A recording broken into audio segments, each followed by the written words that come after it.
Hello and welcome to Coffee and Catholics, a Catholic women's talk show podcast. I'm Stacy, one of your hosts, and with me I have... Hi, I'm Alicia. I'm Annie. And I'm Lauren.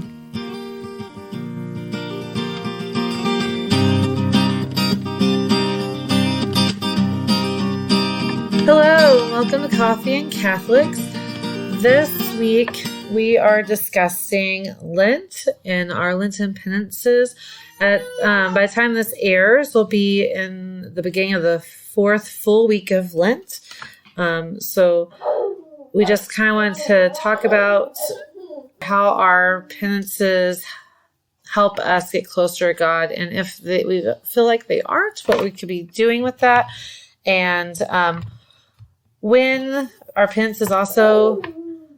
when is it just a good intention and when is it a promise? We have a couple different angles to look at this today. So, and we're all here today. Yay!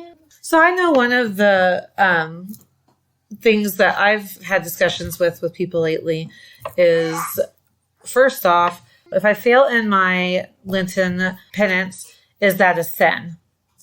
And so I think that's a good place to start, because some would say, well, no, and some would say yes. And I've recently found out it depends on how you make the promise. If it's a promise, then yes, it is. But the thing is also too is I think we all have different definitions or different usages of the word promise, which I think also causes some of the confusion there. And so, because I would still say that I promise to do this, but it's not like a promise. Like I don't know how else to describe it. A vow. Yes, thank you. And so. I think we make these promises or good intentions, and then we make these promises that are, like you said, vows. That are good intentions. If we fail in them, that's just a sign of weakness. But when we fail in the other direction, in our vows, that's a sin and needs to be rectified in confession.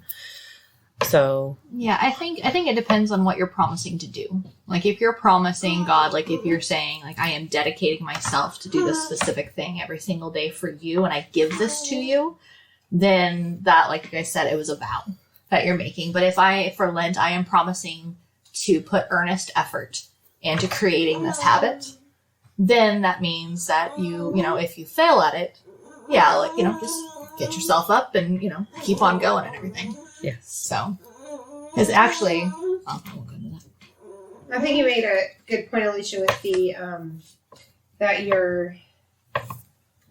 you've made this promise, and I know that in the past there have been times where I've made like my Lenten promises or resolutions almost. That was more like a New Year's resolution. Like I was promising it to do it for myself. Like I need to do this for me. I need to do it, but it should be that you're promising it to God. Like you're giving up the sacrifice to join in Christ's suffering.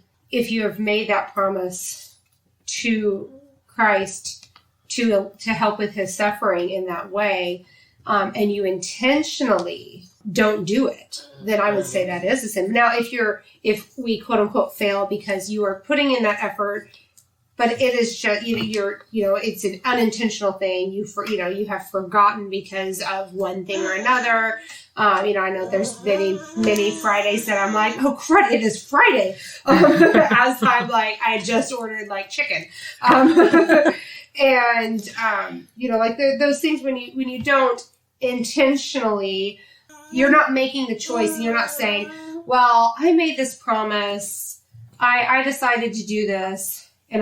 But it's really, really just, it's hard. It's easier to just not, like, I think there's a very big distinction there.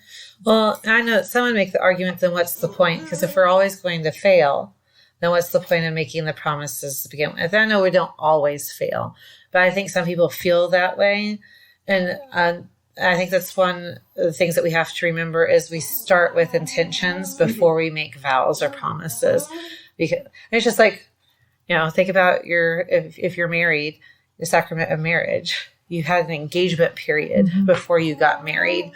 And yes, was your engagement period all roses and everything? If it was, good for you. It was not for me. I know we had our ups and downs, but you work through some of those things before, and it's signs of weakness so that you can be later, when you do make those vows, you're stronger and ready to make them and stick to them and not give up as easily.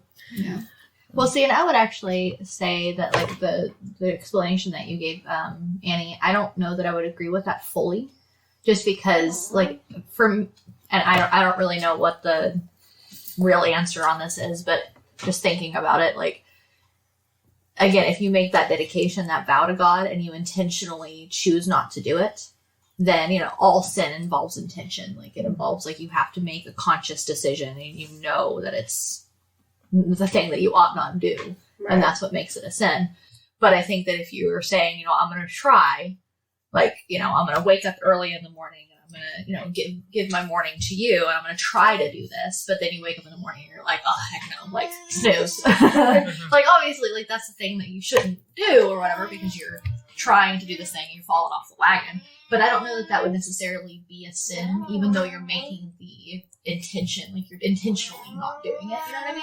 I think we have, like I said, it's like you have to have kind of that distinction of, like, each and every thing that we would choose to do, like, whether you're giving up or adding it on or something, has its own differences in of itself.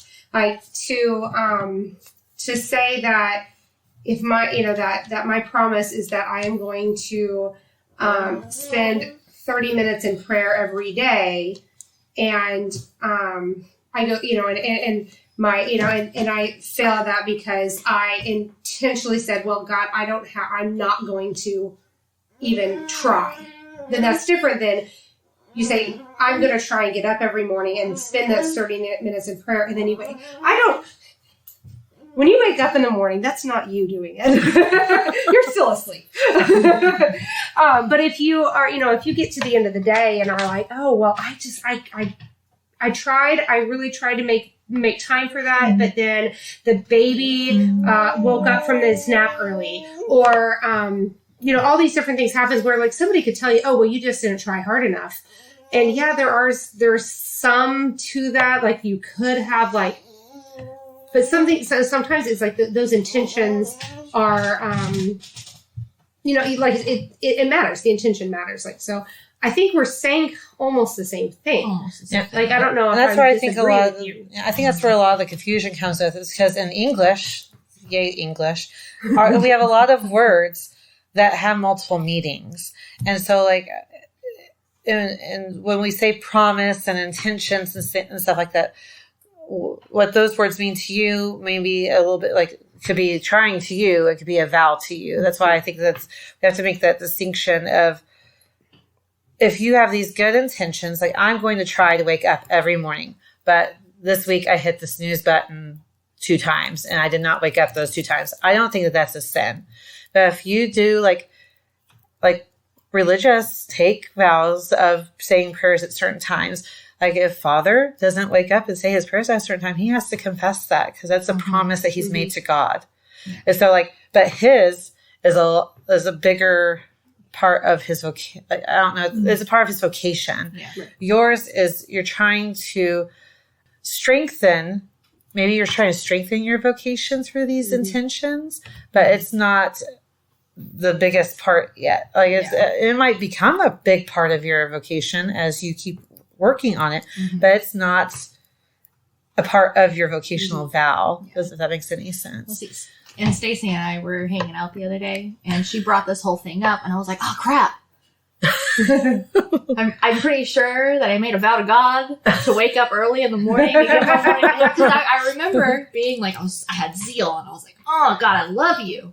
And I'm going to do this thing. I give you my mornings, because I had listened to something, and they were, talking about, giving this thing to him, and it was beautiful. I was like, I'm going to do this for you, God. And I didn't do it. I did it off and on. I had like a good month there, but then it went away.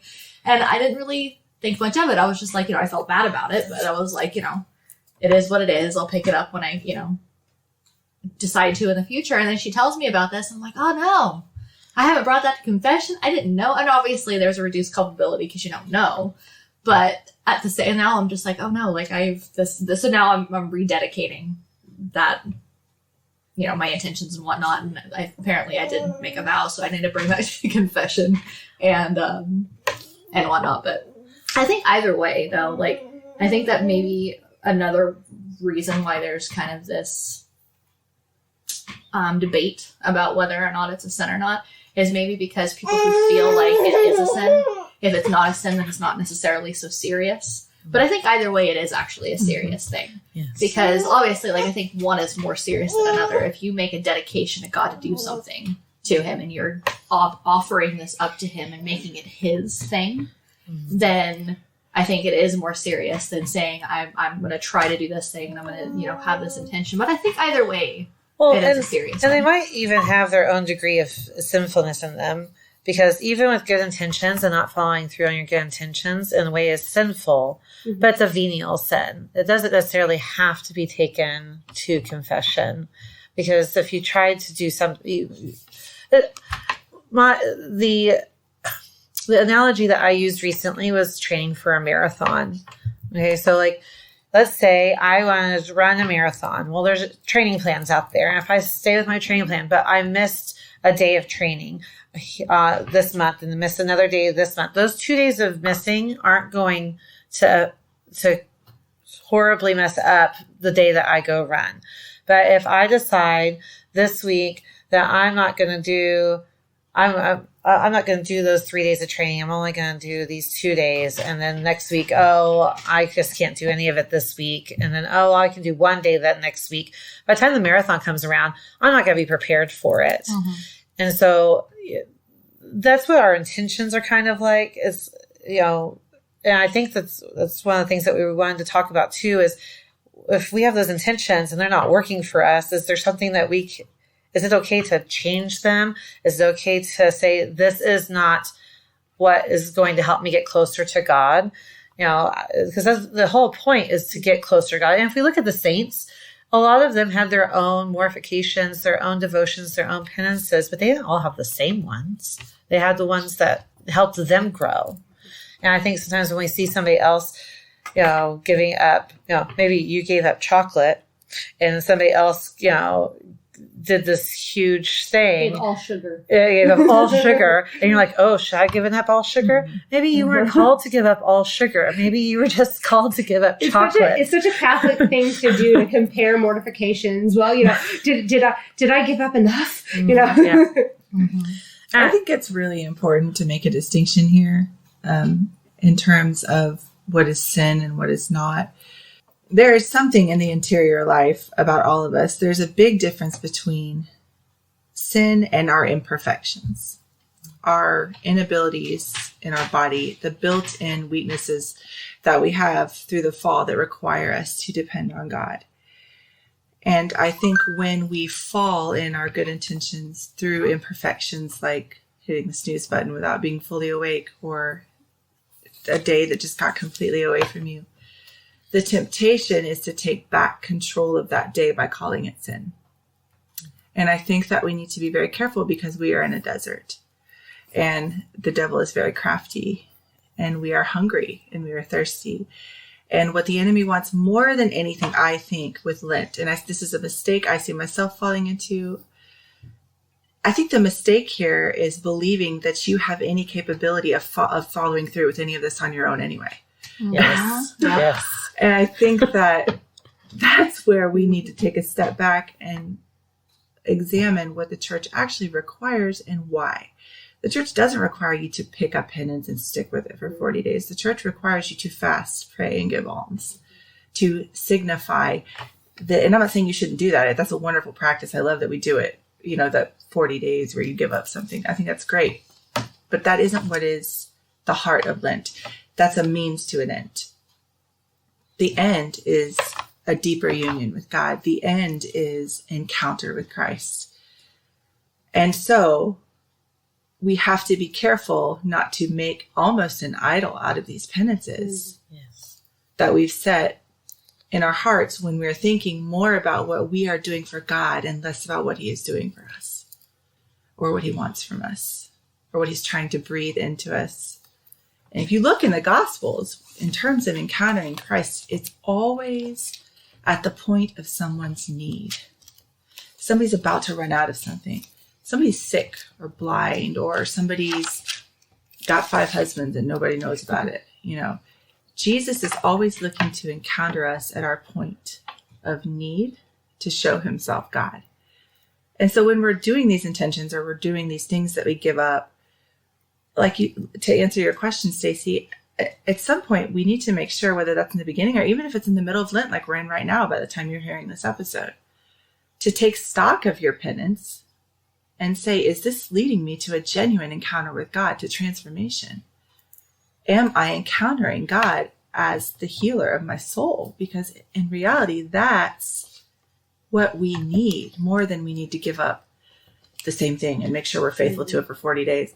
We are dust, and to dust we will return. And woe to the person who does not believe that by trying to make sure that they perfectly execute a Lenten penance.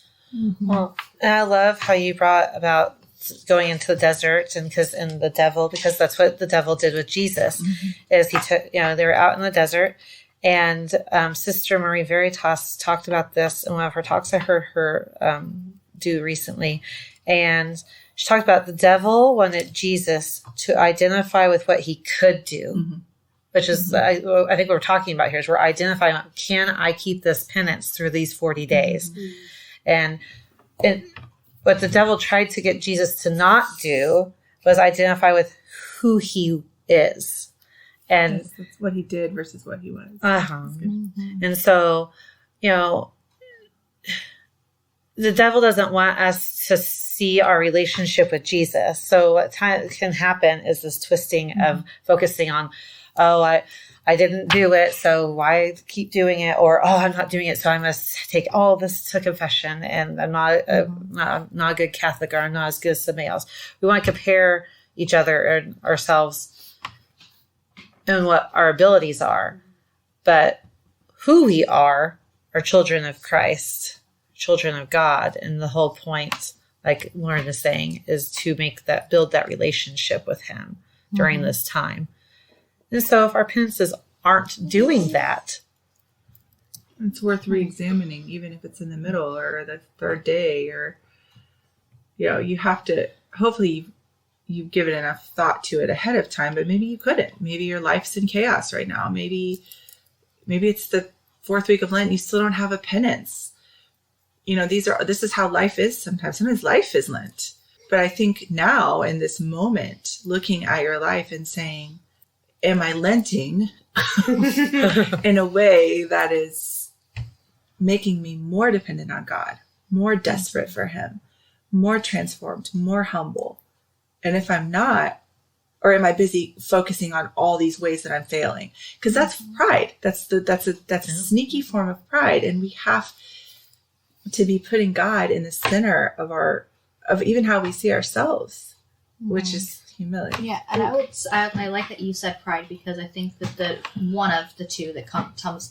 two of the things that come to my mind, there might be more, that Lent can really be twisted into is pride. So focusing inward as opposed to focusing on God and what he can do for us, and that end goal. And then also scrupulosity, I think, is what we're talking about in terms of like, am I sinning? Mm-hmm. I'm not doing enough. Mm-hmm. Like, I'm not good enough, all this stuff. And so like one of the things I did, because I've heard people say, don't just give up chocolate, don't just give up Coke, or don't give up whatever. Choose something that really means something to you, or something that's really going to affect you interiorly. So, obviously this is a child, but I asked my son, he's only 6. And I was like, you can give something up if you want to, you can take something on, you don't have to. But, would you like to do something? And he said he wanted to give up all sweets. And I was like, are you and I didn't ask him, are you sure? But I was like, oh, that's a big thing for a 6-year-old. Yeah. And I was like, okay. I was like, you can do that. Big thing for a 36-year-old. Yeah. Right. And I was like, okay, we can do that. So I asked him, I was like, okay, so you're giving this thing up. How is it going to get you closer to God? And he just looked at me like, I haven't the slightest idea. And I was like, that's the reason why we do this. We don't just give up something to give something up. We're giving it and doing it to bring us closer to God. So how can you do that? So we talked about how, when he's having a hard time, when his sister and brother get a sweet and he doesn't, bringing that to prayer, offering it up to God, maybe for somebody else, or just asking God for strength and whatnot, and learning how to depend on God more. And so I think, like you're talking about, that I guess this whole conversation is about, is making sure the focus, and that's one thing, pitfall that I've fallen into in the past, is focusing on the intention as opposed to the end goal, which is Christ. Mm-hmm. Because this is actually the first year that I'm excited about Lent. I'm like thoroughly excited about it. Previous years, I've just been really apathetic. Mm-hmm. Like, I mean, I guess I had a little bit. Like, I was like, all right, I'm going to give something up. You know, that's good. And, you know, I paid attention to it and I tried and stuff. And I like, kind of focused on how it could get me to Christ. But, like, for the most part, I was kind of apathetic about it. This year, I don't know why it's, you know, finally hitting me. But I'm, like, super stoked about it. And I'm like, yes, God, like, you know, change me. Like, working me through this. Like, I want to be close to you. And so, yeah, I think there's... I don't know, have you guys done that? Like, have you guys had those times when, like, you kind of transition from, like, apathy or not liking Lent to, like, being really excited about it? Mm-hmm. Yeah. Well, I think part of that goes with a little bit more understanding, too. Because, like, you know, as a cradle Catholic, you know, I was just told you're supposed to give something up. I'm like, okay. All right. Which is great. Yeah, which is great. It's always But- good to mortify yourself. And again... Eat lobster on Friday. But, you know, again, it's like, but God works with us where we're at, Right. too. So, like, He knew. I didn't know the deeper meaning of giving up stuff. I just, all right, let's give it up. But as I've grown, I think the excitement comes from the fact that I now know that I'm building this relationship with Christ. Yeah. Mm-hmm. And it's not necessarily that I'm like, yes, let's I gotta, like, give stuff up and, you know, pray more. I kind of am, but at the same time, but this because those things are building that deeper relationship. And that's exciting because, I mean, I've gotten a little bit more comfortable saying it, but I want to be a saint someday. Yeah. And that's what, What else is there? yeah. To quote another famous Catholic talker. Lauren, you talked about the pride side of it in relation to like something. It's not just the, you know, something that came to me is not just that focusing on the failing, but also there's those times where it's like, I am succeeding at all my Lenten stuff and like feeling that pride in that. And when you know, because I sometimes, you know, it is a, when you have, it's kind of a good, you know, it's a good feeling, but then I think it's good. Like for me in the past, like I have to go back and reflect and say, okay, but where is my heart? Mm-hmm. Like, is my heart at, I'm succeeding at these, but if I'm thinking about like, I've done this, you know, if I'm thinking I'm succeeding at it, is it because, you know, it's not because of me. Right. Like, am I looking at this? Is my heart there? Keeping these promises because God is helping me? Or do I need to re-examine this all and say, okay, well, God, what do you want from me instead? I was recently, I don't journal a lot. It's pretty much only when I am either at Mass or Adoration alone, which does not happen very often. So it had been like a good year since I had written anything in this little journal I was looking at while I was in Adoration not long ago. And I found, I was just kind of going through it. I was like, what else did I write in here? And I found from one year, as I was preparing for Lent, some reflection that I had done in Adoration of what does God want to work through me, and using that to help with my, like, what I needed to, like, give up or do for Lent. And I think that's something that we need to be doing, like, constantly. Mm-hmm. Not just in Lent, but definitely in Lent, all the way through Lent and every day, but saying, okay, what are my areas of struggle? What are my areas that I could give more? What are my areas that I need to, that God wants to work through me? And what would that corresponding mortification or whatnot be? At that point in time, I was on social media way too much. So giving up Facebook was a huge thing for me in terms of like having more time for my kids, having more, getting out of my head and all that. And it is constantly something that I struggle with.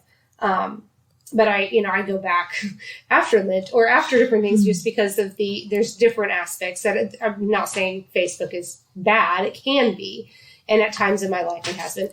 And, so that's what, that was what I was reading through. And I was like recognizing, cause at that point, that was like the first time I really admitted that my husband telling me all the time that I need to stop being on Facebook was right. Yeah. And so I think it's really good to bring that back to, bring those things back to adoration. Like if whatever it is that I've given up or have taken on, if I'm finding myself succeeding at that and doing really well, still going back, is this really what you want, God? Yes.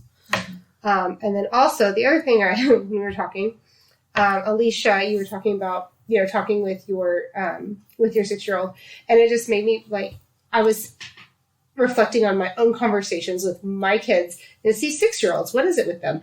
You can learn just so much from just sharing these things with your kids that I didn't, and trying to, and helping them through it. And so my 6-year-old has a very generous heart, very, very generous heart. And so every year we go through and we have our fast, pray, give, and some things we do individually, some as a family, and forgive.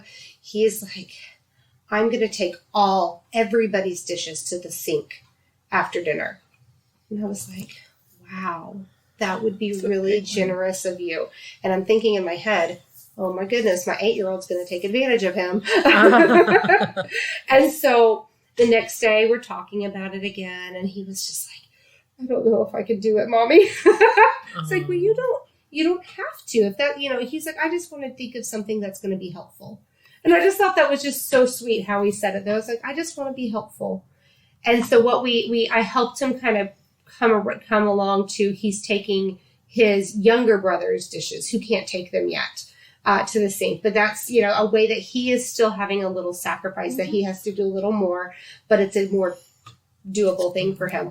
But just that, just every day, like when I talk with my kids about these same things that we talk about, as adults, it's like they know intrinsically so much more than I know now. It's like you have to be, to be like a child. It's like, why can't we keep that? Right. Well, I want to say something about the first point that you made, Annie, about pride kind of going the other way and being full of ourselves. And that's one thing that I have historically and currently have a difficulty with. That's because you're awesome. Yeah. Thank you. But it's difficult when you were actually awesome. I mean, yes. We're helpful with this. That ego is not the crowd that's going to help you build humility. I mean, go trick down the stairs. My husband. He likes to tease me, and so it pops those holes in the ego.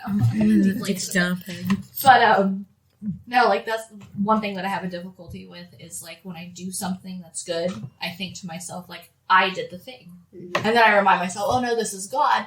But then I forget momentarily how did God do that thing? I made the action, I made the choice. But then I have to remember, and eventually it comes to me, sometimes slowly, sometimes more quickly, that no, God taught me this thing over time. So he didn't, come down from heaven and move my hands and make me do this thing or teach me all of a sudden and inspire me to do this thing. It was just overtook me. But for instance, I know that I am a very selfish person at heart. I am selfish. I am greedy. I am self-centered. I am all these things. I know that I am. But over time, God has taught me to be, and this is going to sound now prideful, but I don't mean it that way. He's taught me to be more giving and more generous and more, trying to be other-centered. But that has I have no cause for boasting in that, because I know that God is the one who has taught me those things. If God hadn't come into my life, I would never have learned that, and I would still be going down the road where I was thinking always about myself and very, very little about other people, almost never. And so I think that's, I think it's important too, though, to make a distinction between the difference between true humility versus kind of a sort of a caricatured humility. It's not proud to testify to the work that God has done in you. It's not proud to say, I have grown in virtue. It is, in fact, you're required to do that to be able to know where you need to go next. It's not proud to say, wow, I have really come a long way. When you keep in your mind that it's the Holy Spirit who's empowering that and doing all of that. So it's not proud to tell the truth about yourself. And St. Therese says that the truth is that I'm pretty cool. I mean, I'm in love with him, and he's done this, and it's beautiful, and I'm a lovely flower in his garden. But it wasn't proud for her to say that. It was what he had done. Mm-hmm. And so I don't think it's a form of pride to say, I've grown. I struggle with that. And I did hear somebody, I can't remember who it was, but they were talking about this, and they said that if you know that this is a truth about yourself, but you mask it and say something otherwise, like you're not being humble, you are telling a lie. Self-effacing, yeah. It's not telling the truth about the work of God. If the blind man had covered up the fact that God had healed him, instead of running down the street telling everyone he knew, I was blind and now I see. He wasn't boasting. Yeah, it was obvious that God had done work in him, and he wanted everyone to know, so that he could do the work in them too. And I think that we will be much more of a blessing to the people around us if we remember that we will always be better off thinking of what God can do for us versus what we can do for him.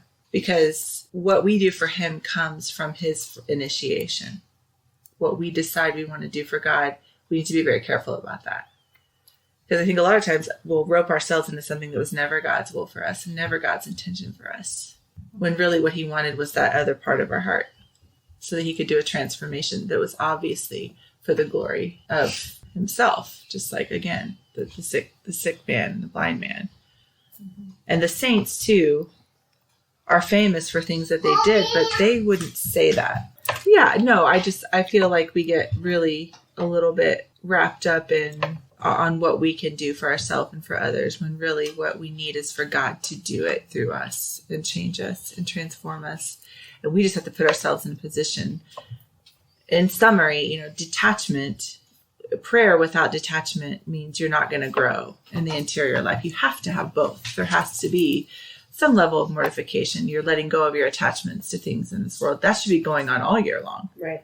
All the time, coupled with prayer. But in the same vein, detachment without a true encounter with God isn't detachment at all, because God is the one that has to do that in us for it to be a lasting thing. And ideally, wouldn't that be nice for these Lenten transformations to actually be catalysts for the whole rest of the year? Like, this is what happened, what God did in Lent, and it led to this and this and this in ordinary time in Pentecost. Right. And I think we get it wrong sometimes. Maybe not wrong. Wrong is the wrong word. I think that we just forget. This is why Lent starts with ashes on the forehead. Mm-hmm. You are dust. You are nothing. Nothing you will return. Remember that, little one. Don't get so high up on your totem pole that you forget that he loves you and that he wants to be with you. And And I think also, as we're reevaluating or doing that check, the evaluation of how our penances are going during Lent right now, we also need to remember that nothing that we do or don't do is God's always going to love us. And we're never going to lose his love. We're never going to lose his love. And so the whole, just remembering that if you fail or if, reevaluate, is this what's getting me closer to God? And if not, we've been talking about our kids, and I even asked one of my kids, I think it was today, I said they had given up something or decided they wanted to do something, and they weren't doing it, or they were making sure somebody else in our family was following their penance. And I said, is that going to help you get closer to God? Exactly. And they said, no. I was like, then maybe we shouldn't be doing it. So, but just like, I think that's actually kind of a wonderful twist that this episode has taken, is that about talking about how receptive children are and how God says, let the little children come unto me, and we're supposed to enter the kingdom of God like a child. And I just think that that's just a kind of a beautiful little thing that has kind of entered into this conversation, that just having that openness that children have to accepting his love and the openness to be like, oh yeah, no, I'm not supposed to be doing that. And then just fixing it like right then and right there. Is it weird that on the contrary, like, you mentioned like nothing you do is going to like lose God, or don't do is going to lose God's love. It's almost reassuring. Well, it is reassuring to me to think that nothing I do is good enough, or not good, but right. is enough, because it's not about like nothing we can do, short of being martyrs is, and even that like is equal to what God did for us. Right. And it doesn't matter whether it's, giving up chocolate or, adding daily mass every day, or, wearing a sackcloth and, or whatever, and beating yourself with, any type of those mortifications. None of that compares to what Christ did for us. And we're not called to do as much as what Christ did for us. I mean, we're called to do for each other, and love each other as Christ loved the church. But it's not us. You're saying, yeah. I think I kind of saying we're not our saviors. Yeah, right. Yes. Yeah, We aren't the captains of our salvation. Right. And God doesn't call us to do that. Right. We're to enter into his suffering and to try and lead, he died for us, and we are, I don't know what I was saying on that. We're to enter into his suffering, but nothing that we do is going to change that. He's always going to have that suffering because he loved us. Mm-hmm. And what we do is because he loves us, and we are called to share in that love. Mm-hmm. And kind of related to that and what you were saying, Stacey, about how we're called to be like little children, like, and how that so often it happens over time. So I think about going from like my, 9 years of apathy or near apathy about Lent to like, I'm finally excited about it. Like, the thing that strikes me about it is that like God's heart is so incredibly merciful that like throughout that entire time, he met me where I was at. And he knew my heart was closed off, but he never left my side. And it was just tiny little things that he's so humble that he allowed me to do this, even though, in so many ways I broke his heart. But, every time there was an opportunity for, just a little way and a little bit of a carving, just chipping off those hard pieces of my heart, he took that opportunity. And I might have not have seen it at the time. There are many times I didn't see it. But he slowly worked, and he took his time with me, and how he takes his time with everybody. And yeah, that he still loves you regardless of whether or not you're taking one seriously, or maybe too seriously, or pridefully, or scrupulously, or whatever, or you're really digging deep and getting into it and getting closer to Christ, and that's your focus. So, well, I think that may be like kind of the difficulty that people have with wrapping their heads around all of this is because we know that we've offended God, but at the same time, nothing we can do can offend God because he's already taken on our sins. He's already paid the price for them. So nothing we can do can make it any worse. Is that because he's already done? So it's the whole we could go on a whole other podcast about this because you get into how Jesus saved Mary before she was conceived and how she was immaculately conceived, and but that's the same idea. Is that his crucifixion, because God doesn't work in our time and space, and so our sins have hurt God. We see it physically on the cross. He died for us.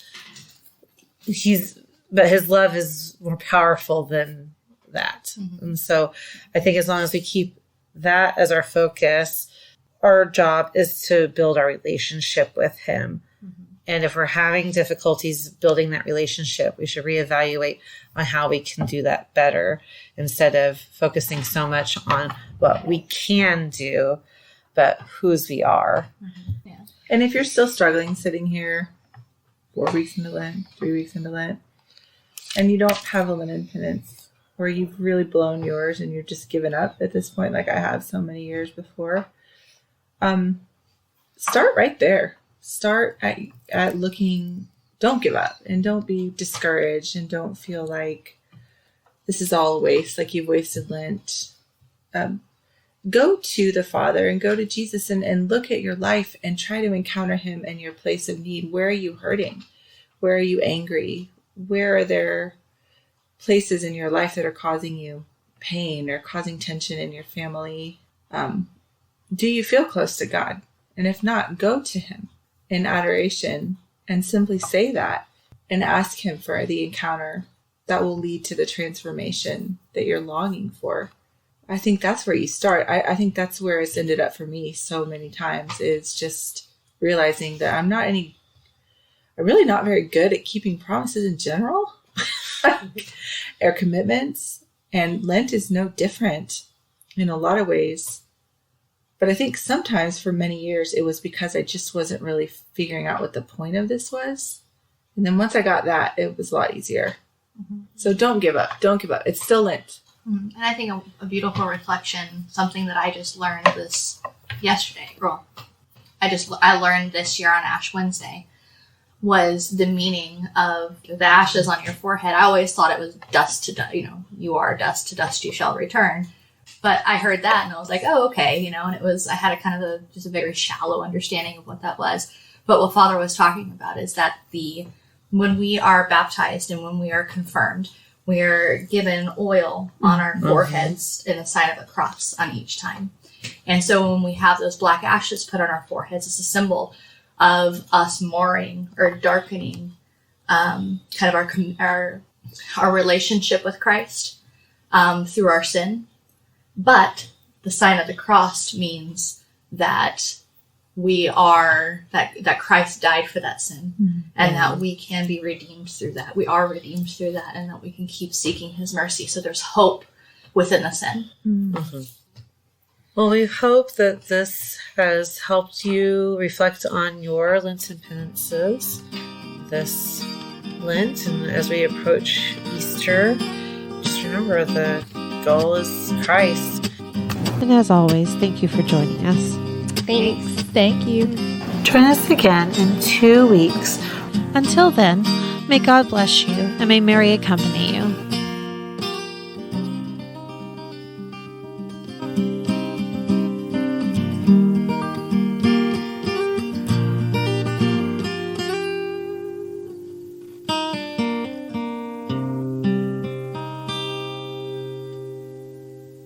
Have a penitent Lent, you miserable sinner.